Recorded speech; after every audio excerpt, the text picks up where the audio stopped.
Hi everyone, I'm Dr. Addison Dempsey at EBA Hearing and Sound. Today I'm going to talk to you about hearing protection.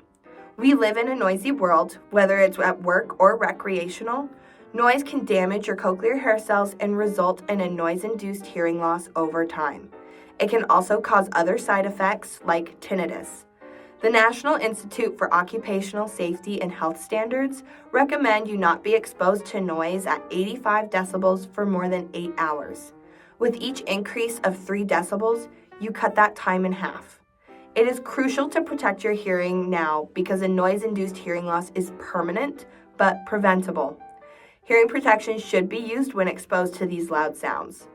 The goal with hearing protection is to preserve your hearing, your ability to communicate with others, and your overall quality of life. Shoving cotton in your ears will not protect them. You must use proper hearing protection with a noise reduction rating, also known as the NRR, that indicates how much sound they block out. The higher the rating, the better the hearing protection. You can use things like earplugs that go in your ear canal. They come in different shapes and sizes. You can also talk to an audiologist or hearing instrument specialist. They can make custom plugs for your ears. Earmuffs are also a good option. They fit tightly over both ears to block out sound, and you may even use earplugs and earmuffs together.